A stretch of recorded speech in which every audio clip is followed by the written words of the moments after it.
ओम शांति। कल की मुरली पे चर्चा करेंगे। पहुंचो कल सवेरे अव्यक्त मुरली। सांप ऊपर थी, अब तो याद आ गई होगी।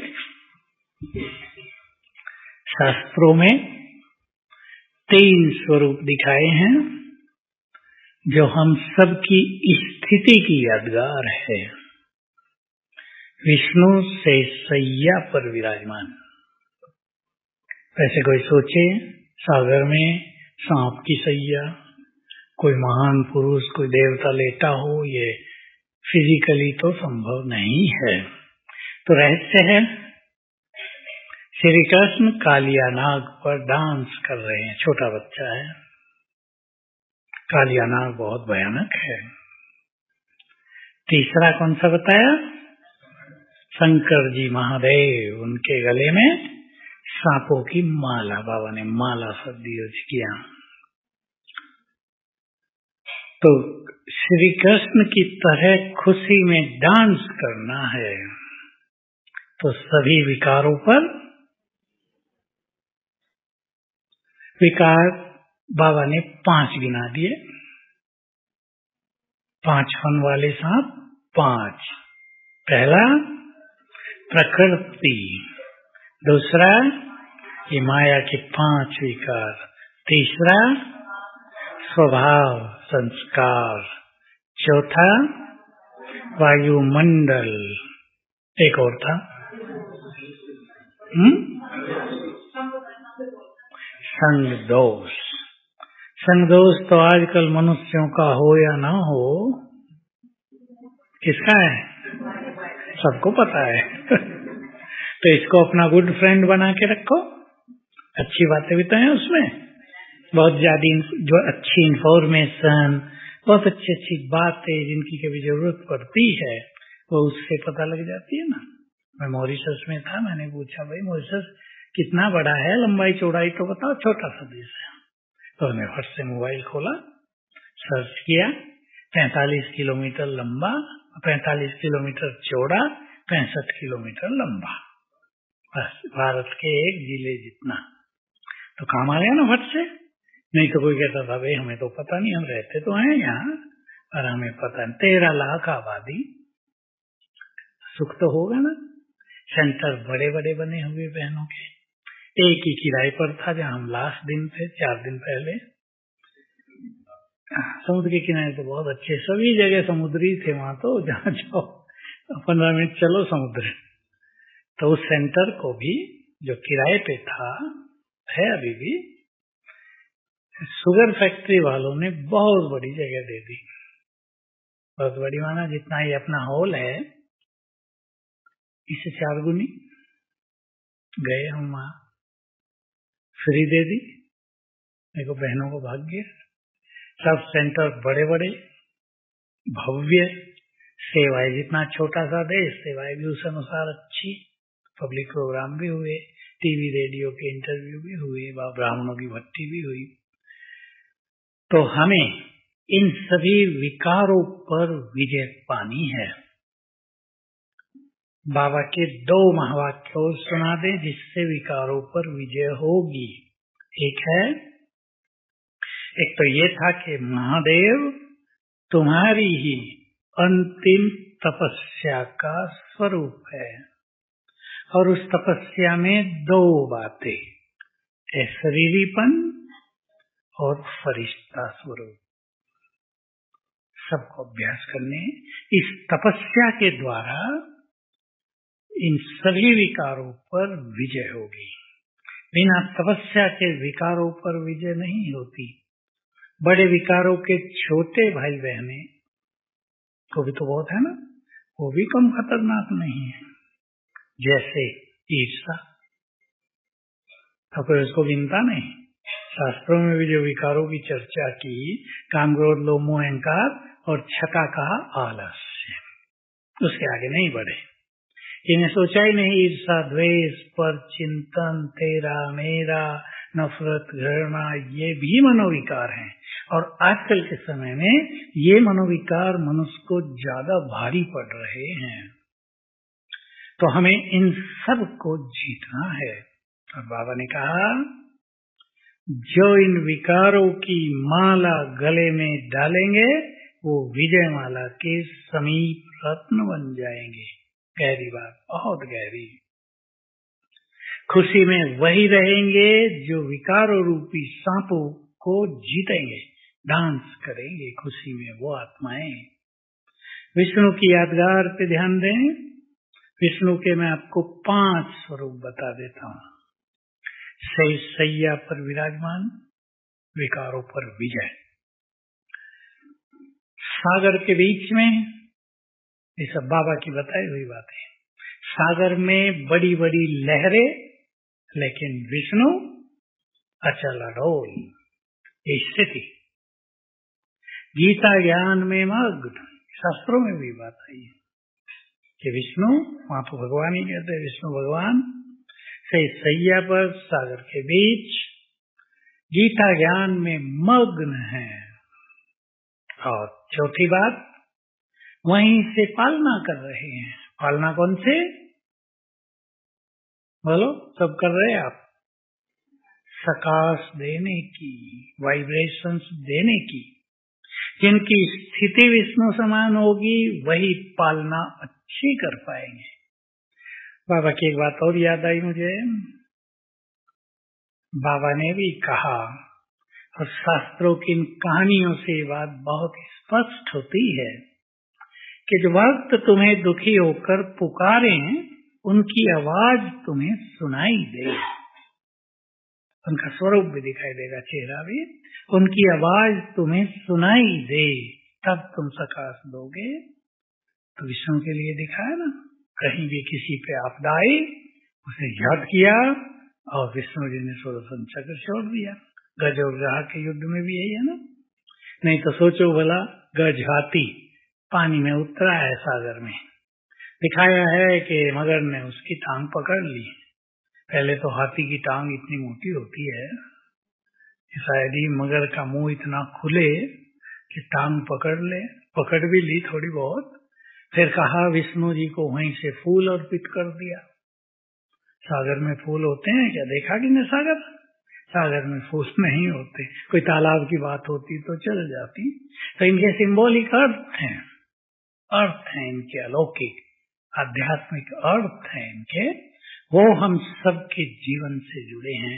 5वीं चीज, विष्णु के लक्ष्मी चरणों में। इसका क्या अर्थ है? धन संपदा चरणों में। वो बाबा की अलग बात थी कि उस नारी सम्मान के लिए उसने कहा इसको हटाओ, बाबा ने, वो अलग बात थी।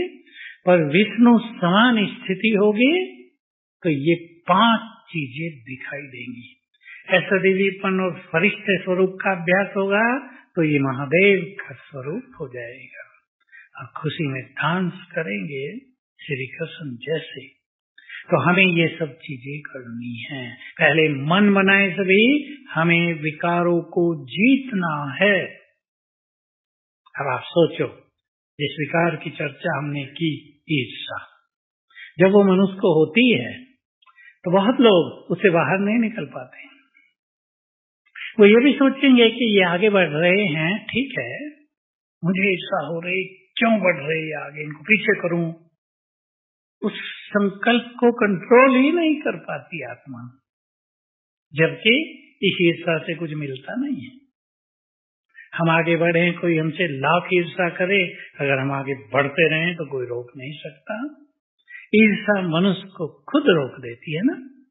उसकी मन की शक्तियां नष्ट होंगी, खुशी नष्ट होगी, चिंतन व्यर्थ चलेगा तो उसकी गाड़ी तो रुक गई। जिसे ईर्ष्या कर रहे, हो सकता है उस पर उनका प्रभाव ही ना हो और वो आगे बढ़ते जा रहे हों। तो हमेशा अपनी योग्यताओं को बढ़ाना है। इन सब को जीतने की ताकत आएगी किससे? कल बाबा की मुरली शुरुआत इसी से हुई थी, स्मृति स्वरूप। स्मृति का प्रमाण है समर्थी, और समर्थात्मा, समर्थ माना पावरफुल। पावरफुल आत्मा होगी बहुत डबल लाइट, अचल अडोल, हल्के। तो पहले तो हम संकल्प दृढ़ करेंगे। ये जो छोटे छोटे विकार हैं जिनसे हमारी शक्तियां नष्ट होती हैं, चाहे परचिंतन हो, चाहे भावनाएं दूसरों के लिए गलत हो, वैर भाव, गिराने चढ़ाने का भाव, कष्ट देने का भाव। संसार में एक शब्द होता है, आप जानते हैं उसे, लेग पुलिंग, टांगे खींचना। लोग बहुत करते हैं एक दूसरे की। ऑफिसों में जो ऑफिसर हैं बड़े, उनको शिकायत करेंगे उल्टी सुल्टी। दो लक्ष्य होते हैं, हम आगे जाएं बड़ों के और उससे गिराएं। लेकिन जो बुद्धिमान ऑफिसर होते हैं वो समझ जाते हैं रोज आता है, गड़बड़ी सी की है कुछ। ये कब होगा? आपकी भी कोई शिकायत करता रहे ऊपर, अगर जब वो शिकायत आप तक पहुंचे कि उसने आपके बारे में ये कहा, अगर सत्य हैं हम, तो हम सत्य का स्वरूप अचल अडोल हूं। अपनी सत्यता में विश्वास हो। अंडरलाइन करें इस बात को, जो बहुतों में नहीं होता। अपनी सत्यता में विश्वास नहीं, उसने ये कह दिया, विचलित। हम वो हैं ही नहीं, हमने वो काम किया ही नहीं।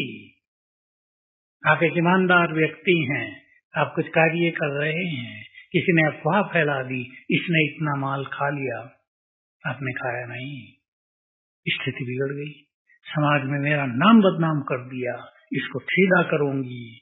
होगा नहीं ये? हमारा इतना अच्छा नाम ये शत्रु बनकर क्यों आया हमारे जीवन में? स्थिति अपनी बिगड़ी और इसका प्रभाव उस पे क्या होगा? सूक्ष्म गति। हमने स्थिति बिगाड़ ली, उसकी और पावरफुल हो जाएगी।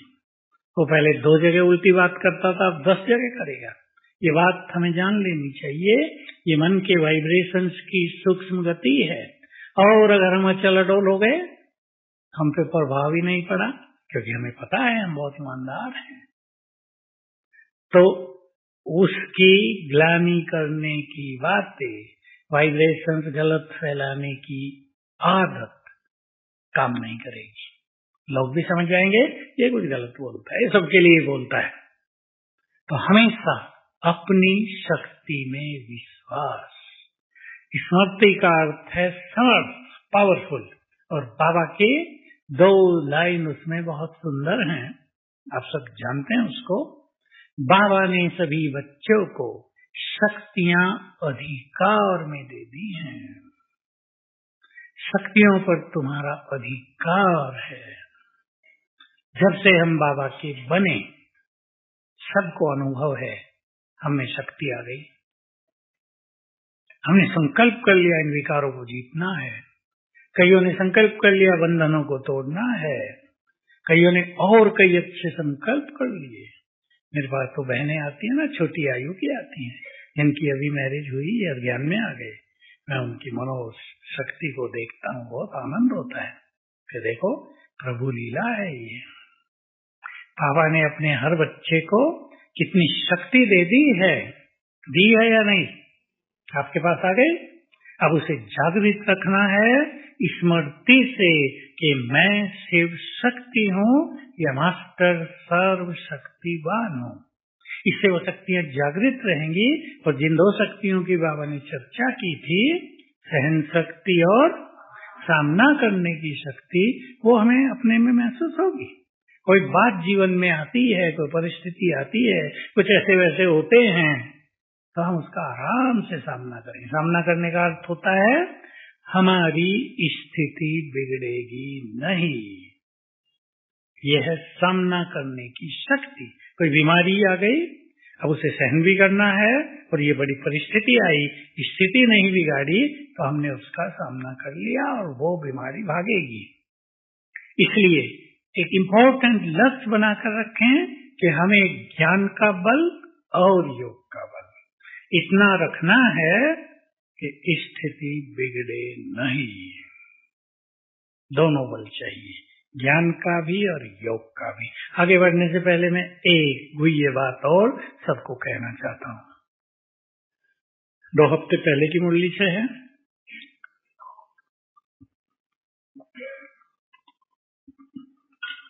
मुझे बहुत क्लिक की इसकी बात, बहुत गहरी है, सबकी समझ से भी परे है।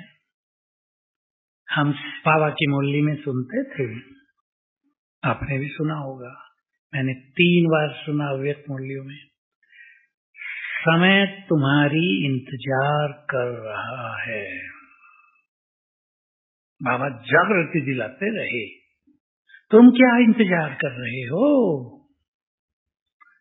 तुम्हारी इंतजार हो रही है। भाई 10 बज गए, इस व्यक्ति को आना था, ये आया ही नहीं, इंतजार होती है ना। अब समय हमारी इंतजार कर रहा है। सोचो हम कितने पावरफुल, कितनी महान आत्मा, कितनी सृष्टि की जिम्मेदार आत्माएं होंगी। अपने स्वमान को जगाओ सभी। हाँ, अब माताएं गृहस्थी नहीं, 4 बच्चों की पालना करने वाली नहीं, बहुत जिम्मेदार। गीत बजाया था बहुत अच्छा, अपने को बदलो तो जग बदल जाए। क्यों? हम जग की एक छोटी सी चींटी, कितने करोड़ों आत्माएं, और हम एक जग को बदलेंगे? बताओ कैसे? हम हैं कल्प वृक्ष की जड़ों में। हमारे एक एक संकल्प का असर पूरे कल्प वृक्ष में जा रहा है। अब हम जड़ों में बैठे हैं, इसका रूप ऐसा बनाओ कि कल्प वृक्ष ही हमारे ऊपर है। नीचे हम हैं तो ऊपर हो गए ना। हमारे एक एक संकल्प के वाइब्रेशंस, हमारी प्योरिटी के वाइब्रेशंस, हमारी खुशी के वाइब्रेशंस, हमारी योग की शक्तियां सब फैल रही हैं पत्ते पत्ते तक। ठीक बात है? क्लियर है भाइयों को?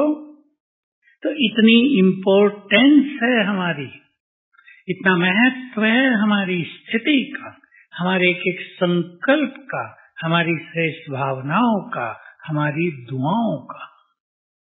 हम दुआएं देंगे संसार को, पहुंचेगी पूरे कल्प वृक्ष में। कैसे दुआएं दें? देखो, भक्ति में भी ये प्रचलन अभी तक है, एंड तक। आपने बहुतों ने कराया होगा अपने घरों में, पंडितों को बुला के कुछ ना कुछ कार्यक्रम। पंडित लोग लास्ट में क्या गाते हैं? सर्वे भवन्तु सुखिनः। 3, 4, 5 लाइनें हैं वो, कोई 3 बोल के पूरा कर देते हैं, कोई आगे बोलते हैं। आप सभी, हम सभी एक अभ्यास रोज कर लिया करें। शाम को योग में कर लो, सवेरे 6 बजे तक कभी भी कर लो। मैं ग्लोब के ऊपर हूँ, पूर्वज स्वहान अपने को देंगे। पूर्वज माना बहुत जिम्मेदार, बहुत महान, पूरी वंशावली के पहली आत्मा। पूर्वज का अर्थ होता है, देखो हम पहले सृष्टि में है ना, फिर हम 1 से 2 हुए, 2 से 4, 4 से 8, 8 से 12, ये हमारा पूरा वृक्ष बना ना, सिजरा कहते हैं इसको। हम उनके पूर्वज हैं। तो एक एक आत्मा लाखों की पूर्वज है, और जो बहुत महान आत्मा है वो करोड़ों की।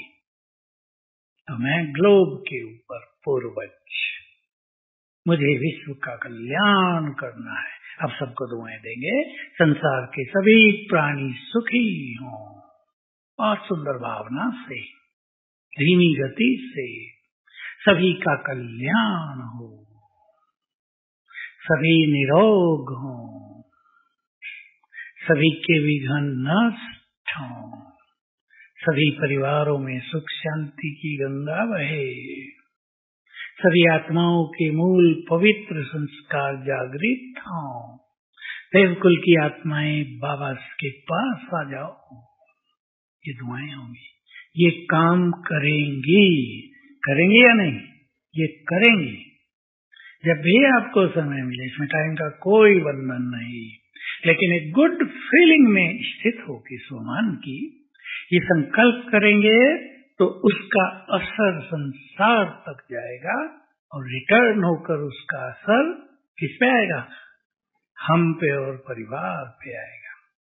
आप दूसरों को दुआएं देंगे, सबके जीवन निर्विघ्न हो, आपका परिवार निर्विघ्न होता जाएगा। तो समय हमारी इंतजार कर रहा है, वो बात भूले नहीं। समय तो तुम्हारा ऑर्डर मानेगा। ये थी वो गहरी बात, अति गहरी बात। समय ऑर्डर मानेगा, कुछ महान आत्माएं ऐसी भी होंगी हम में से, समय जिनका ऑर्डर मानेगा। अब सोच लो किसका मानेगा? जो प्रकृति के मालिक बन गए होंगे। जो सांपों में पहला सांप प्रकृति पर विजय की बात बाबा ने कही। प्रकृति में समय भी आता है, प्रकृति के मालिक। और सरल विधि, ये जो हमारी प्रकृति है शरीर, इसके मालिक। और इसका सरल अभ्यास, मैं आत्मा इस देह की मालिक हूँ, मैं आत्मा इस देह से न्यारी हूँ। ये बहुत अभ्यास करते करते हम इस प्रकृति के मालिक बन जाएंगे। प्रकृति हमें कष्ट नहीं देगी, नहीं बाहर की प्रकृति, नहीं शरीर की प्रकृति। बहुत गहराई से सभी जान लें, प्रकृति के मालिक बन गए। मालिकों को प्रकृति सब कुछ प्रदान करेगी, सुख देगी। विनाश काल में भी मालिकों का संगार नहीं होगा। इसी के साथ याद रखेंगे बाबा का बहुत सुंदर नारा, क्योंकि विनाश चालू हो गया। मैं तो ऐसे कहता हूँ, महादेव जी ने डमरू तो बजाना शुरू कर दिया है, थोड़ा त्रिशूल भी उठाएगा और नृत्य भी करेगा। हो गया या नहीं शुरू? बहुत कुछ हो रहा है दुनिया में अभी बरसात के काल में। हिमाचल का तो कल एक बहन भी आई थी शिमला की, मैंने उससे पूछा ये समाचार आ रहा है, ये ठीक है क्या है? ऐसे ही लोगों ने लिख दिया, टीवी पे दिखा दिया। एक गांव था, कोई आ रहा था, वो घर सहित लोगों सहित बह गया। बच्चे स्कूल में गए हुए थे, वो आए, देखे चारों ओर हमारे घर, हमारा गांव, क्या हुआ? हम कहीं और जगह तो नहीं आगे भटक के? छोटे बच्चे, क्योंकि हिमालयों में क्या होता है, तो ये उसने बताया, ये जो गांव था ये गहराई में था। वैली होती है ना, गहराई, दोनों तरफ पहाड़, बीच में जगह थी, गांव बसा हुआ था। पहाड़ फटे ना, पहाड़ वो बादल 5 फटे, तो इतना जोर का पानी गिरा, वो तो ढलान था, पूरा खाई थी, वो सब बहा गया। अब देखो छोटा विनाश है। वायनाड में, केरल, हजारों लोग मर गए, 300-400 की तो गणना आ रही है, हजारों मर गए। तो प्रकृति होलसेल मृत्यु का एक संदेश दे रही है कि अब ये खेल तेजी से बदलेगा। इसलिए बाबा का महावाक्य याद करेंगे, जो आत्माएं अशरीरीपन का बहुत अभ्यास करेंगी, हम सब कर रहे हैं और बढ़ा दें। जो किसी का कम लगता हो उसे भूल कर मैं आत्मा हूँ, ये मेरा शरीर है। आत्मा के गुण वर्णन किए गए साथों, उनका चिंतन कर लो। मैं आत्मा ज्ञान स्वरूप हूँ, फास्ट गति से नहीं करना चाहिए। मैं आत्मा शांत हूँ, मैं आत्मा सुखी हूँ, इस देह की मालिक हूँ। मैंने ऐसे देह अनेक लिए हैं, छोड़े हैं। ये तो इजी चिंतन है ना, इसमें कोई ये भी नहीं कह सकता हमारा चिंतन होता नहीं। ये तो हमारा रोज का ज्ञान है। तो जो बच्चे अशरीरीपन का बहुत अभ्यास करेंगे, विनाश काल में उनका विनाश नहीं होगा। नोट कर लो, जिनके पास आ रही है, रोज एक बार पढ़ना। विनाश काल में उनका विनाश नहीं होगा, बल्कि स्वेच्छा से देह छोड़ेंगे। ये मैं बहुत सुनाता हूँ, क्लास में सुनाता हूँ, अपने लिए मैं सुनता हूँ ना सुनाने के साथ, तो मुझे भी जागृति रहती है। हमें डर की भी बात नहीं कि हम बिल्डिंग में रहते कहीं वो न गिर जाए, हम दब न जाएं, कहीं भूकंप न हो जाए, हम भी जमीन में न चले जाएं, हमारा परिवार न चला जाए। सोचता तो है ना मनुष्य, जब बहुत कुछ सुनेगा तो मनुष्य बहुत भयभीत हो जाएंगे। जैसे कोरोना में हुए थे ना, तो सभी भाई बहनों को एक सुंदर सिद्धांत याद रखना है। अगर आप अपने घरों में अच्छे वाइब्रेशंस फैलाओगे तो विनाश काल में आपके पूरे परिवार बहुत सेफ रहेंगे। ये नहीं होगा कि कर्फ्यू लगा आज और आज ही देखा तो आटा भी खत्म और सिलेंडर भी खत्म, अब क्या करें भाई। ये होता के साथ होता है। आपकी स्थिति अच्छी होगी, कल ही भरा लेंगे सब। फिर आज कर्फ्यू लगेगा, ठीक है, सब है, खाने पीने का सब है, खाने पीने का तो चाहिए ना, कम से कम दाल और आटा और सिलेंडर, इतना तो माल चाहिए। सब्जी वब्जी हो ना हो, दाल रोटी तो खा लें। तो ये सुंदर सिद्धांत है। वाइब्रेशंस बहुत जबरदस्त काम करेंगे। एक और अच्छी बात सुना देता हूँ, सभी सुनने वाले ध्यान दें, टीवी पे भी जो सुनेंगे वो भी सीख लें। कुछ साल पहले वैज्ञानिकों ने एक रिसर्च की थी, मैंने ये बात सुनाई है पहले बहुत बार। जब मुझे एक वैज्ञानिक ने सुनाई तब मैं सुनाता था कि रिसर्च हुई कि जब ये बाढ़ आदि आती है ना, या अर्थक्वेक्स हो जाती है, भूकंप हो जाते हैं, तो जो ये मंदिर, चर्च, मस्जिद, पवित्र स्थान है ना, ये सेफ रहते हैं। आपने देखा होगा बहुत जगह, हार्डली कहीं होता है कि कोई मंदिर भी ढह गया। केदारनाथ में भी हुआ, जब सब कुछ नष्ट हो रहा था, एक पहाड़ आके रुक गया वहां, उससे पानी की दिशा बदल गई, सेफ हो गया मंदिर। तो उन्होंने इसका परिणाम कारण निकाला कि ये जो अच्छे स्थान होते हैं वहां जाएंगे, भले भक्त जाएंगे, भले पुण्य आत्माएं नहीं भी जाएंगी, लेकिन वाइब्रेशंस तो उस टाइम मनुष्य के बहुत अच्छे होते हैं जब वो मंदिर में जाता है। तो इनके ये अलौकिक वाइब्रेशंस विनाश की तरंगों को रोक देते हैं। बड़ी सूक्ष्म रिसर्च थी ये। तो आप अपने घरों में यदि बहुत अच्छे वाइब्रेशंस फैलाएंगे तो बाढ़ भी आ रही होगी ना, पानी आपके घर में नहीं भरेगा। ये अनुभव हो चुके हैं कई जगह, सेंटरों में हुए, सब सेंटरों में नहीं। जहाँ के वाइब्रेशंस अच्छे थे, पानी भी साइड से ही बह गया। ये काम सबको करना। और वाइब्रेशंस कैसे बनते हैं? सिंपल बात, बिल्कुल सिंपल। कोई भी स्वमान का अभ्यास करेंगे, वाइब्रेशंस फैलते जाएंगे। बाबा का आह्वान करेंगे अपने घर में, बाबा के वाइब्रेशंस फैलते जाएंगे। दोनों काम सबको करने हैं। मैं पवित्रता की देवी हूँ, मास्टर सर्व शक्तिवान हूँ, पूर्वज हूँ, पुण्य आत्मा हूँ, परम पवित्र आत्मा हूँ, मास्टर सर्व शक्तिवान हूँ। इनसे वाइब्रेशंस बनते हैं घरों में। आपके घरों में जब कोई नहीं है, कामकाज पूरा हो गया, सब लोग अपने अपने काम पे चले गए, घर में बैठ के अभ्यास किया करो। संकल्प करो मुझे अभ्यास करना 21 बार, कोई भी टाइम, दिन में 11 बजे हैं, बैठ के घर में अभ्यास करो। मैं पवित्रता की देवी हूँ। बाबा को बुला लो, आ जाओ हमारे घर में, खड़े हो जाओ बाप दादा। उनकी किरणें फैलने लगी। तो वाइब्रेशंस पावरफुल होने से बहुत कुछ सुंदर रहेगा, बहुत कुछ। न भटकती आत्माएं आएंगी, न बैड एनर्जी आएगी, और बाबा की शक्तियां वहां काम करेंगी। प्रकृति जब प्रकोप ज्यादा होंगे सेफ रहेंगे। बहुत होने लगे। कनाडा में तो ऐसा आया जिसकी किसी ने कल्पना ही नहीं की थी, जिसमें सरकार, मिलिट्री कोई कुछ नहीं कर सकता। उड़ गए सब, हजारों मर गए वहां भी। सुना है आप लोगों ने? 500 किलोमीटर की स्पीड का तूफान आया, आग सी लग गई। वो जो बवंडर सा होता है ना, उड़ा ले जाता है सबको तेजी से, कोई संभाल ही नहीं पाया। जो बाहर से कारें, बसें, ट्रक सब उड़ गए। 500 किलोमीटर तो बहुत जबरदस्त स्पीड है ना। तो हम अगर ये दो अभ्यास करेंगे, अच्छे वाइब्रेशंस फैलाना और बाबा का आह्वान, कुछ भी मुसीबत आ जाए, आपने इतना ही कह दिया ना, बाबा बाबा आ गए,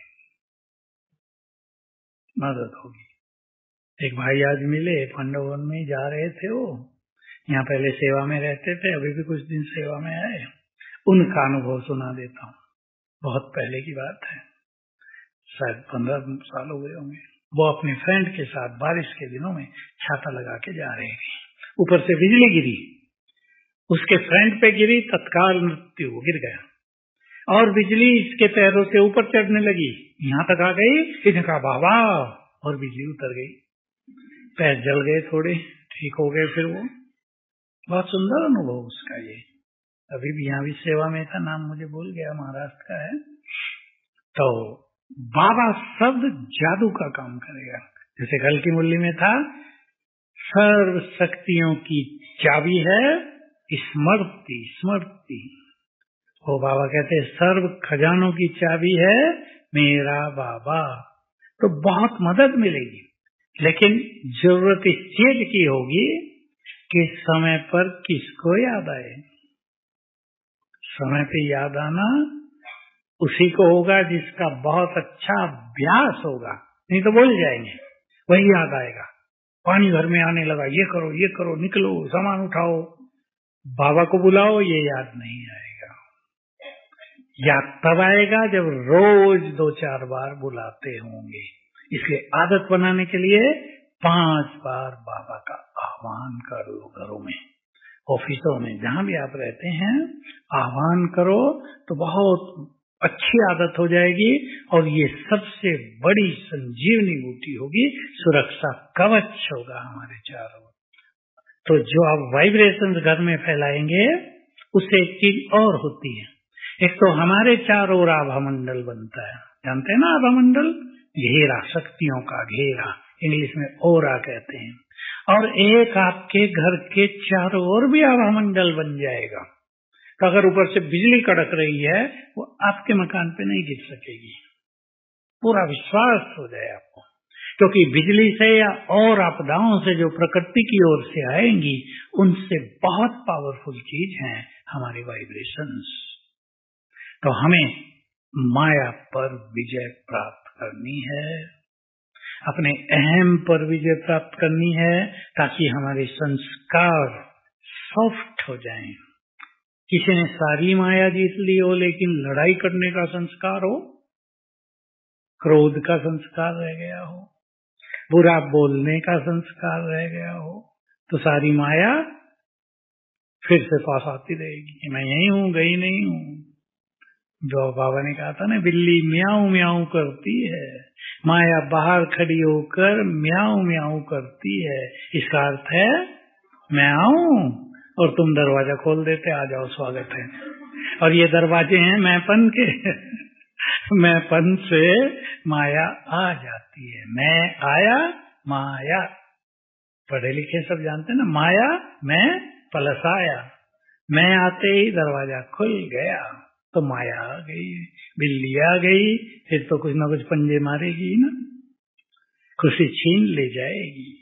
तो चाहे हमें लक्ष्मी चाहिए, धन संपदा, अपनी स्थिति को विष्णु समान बनाना है।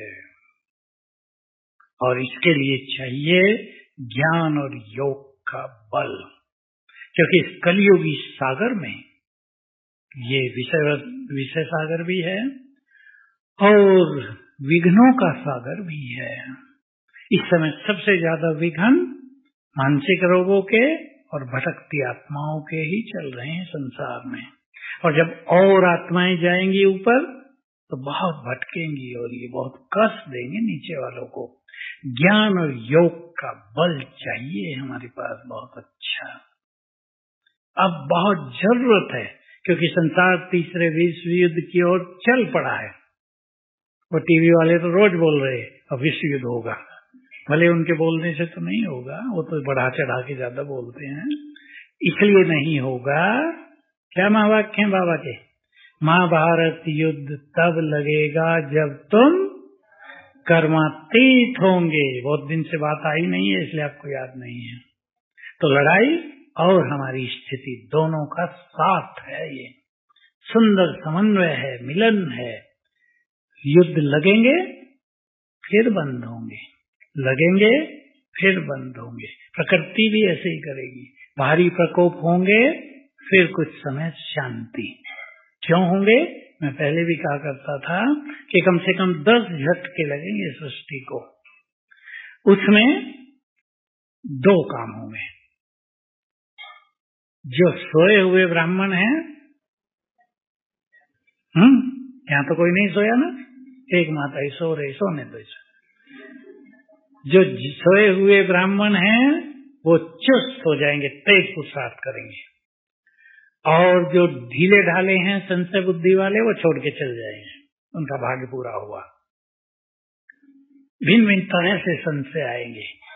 तो 10 झटके माना ब्राह्मणों को वैराग्य आएगा, संपूर्ण बनने की उमंग रहेगी कि विनाश होगा। लेकिन जब विनाश ठंडा होगा, फिर कई लोग नॉर्मल हो जाएंगे, कई लोग उनमें से तेज गति से आगे बढ़ेंगे। ये खेल चलेगा, इससे ही माला बनेगी और यही परीक्षाएं होंगी। कच्चे लोग घर वापिस चले जाएंगे अपना भाग्य लेकर। जो जाते हैं मेरे से पूछते हैं इतना अच्छा था, चला क्यों गया? मैंने कहा पैर चलने के लिए ही तो दिए हैं। चला इसलिए गया कि जो भाग्य भगवान से लेना था ना, ले लिया, अब काम नहीं रहा, इधर हो गया। इसलिए संशय भी ना आए। आज तो कोई बहुत बड़ी चर्चा आ रही थी, मैं टाइम रखा हुआ, मैं देख लेता हूँ दुनिया में क्या चल रहा है। कहा ऐसा समय आ गया है नजदीक में कि विश्व युद्ध होगा और 5000 एटम बम छूटेंगे। शायद उनको सपने में कह गए हूँ प्रभु जी, 5000 संख्या भी दे गए, मैं यही सोच रहा था। और 300 करोड़ लोग मारे जाएंगे। एटम बम तो ऐसे ही है, 300 करोड़ तो मर ही जाएंगे। तो भले ही उन्होंने तो अपना अंदाज लगाया होगा, लेकिन ये समय तो आ ही रहा है ना। इसलिए समय हमें उमंग दिलाने वाला ना हो, समय हमें वैराग दिलाने वाला ना हो, हम समय को समीप लाने वाले, हम समय की दिशा को बदलने वाले, हम समय को आदेश देने वाले हो जाएं। इसलिए बहुत योग युक्त स्थिति, प्रकृति पर जीत वाली स्थिति, विष्णु समान स्थिति, श्री कृष्ण समान स्थिति और महादेव के समान तपस्या, सभी इस बात पे चिंतन करेंगे। अपना चित्र सामने बना लो, अपना चित्र, जैसे महादेव तपस्या में मगन है, हमें भी ऐसे ही मगन होना है। हम पूछा करते थे ना, जब हम समझाते थे प्रदर्शनियों में और यहाँ के म्यूजियम में, तो महादेव जी किसकी तपस्या कर रहे हैं भाई? अगर वो भगवान ही है तो तपस्या की जरूरत कहाँ पड़ गई? दिखाया सती इंतजार करेगी 4 अरब साल के बाद महादेव जी तपस्या से उठेंगे, तब सती की बात सुनिए। सती को शादी करनी थी ना। मैं क्या, लिखने वालों को भी ये पता नहीं कि 4 अरब होते कितने हैं? 4 अरब तो सती तब तो इंतजार करेगी केवल। तो मैं ऐसा सोचता हूँ कि उस समय अरब शब्द का अर्थ कुछ और होगा, ये नहीं जो आज है। कुछ तीर्थंकरों के लिए भी कहा, उन्होंने 4 अरब साल तपस्या की। मैं उनसे पूछा करता हूँ, आपको मालूम है अरब कितने होते हैं? मैथमेटिक्स पढ़ा है या नहीं पढ़ा है? अरब। 1 साल मनुष्य तपस्या नहीं कर पाता, तो सभी महादेव का चित्र सामने रखेंगे, अच्छी तपस्या करेंगे, विष्णु का चित्र सामने रखेंगे, ये हमारी यादगार है। श्री कृष्ण का चित्र सामने रखेंगे, सांपों पर हमें डांस करना है खुशी में, तो हमारी स्थिति महान रहेगी। और सारे संसार को दुआएं जरूर देना, रोज भूलना नहीं, ऐश्वर्यपन का अभ्यास, ताकि इच्छा मृत्यु हो। ओम शांति।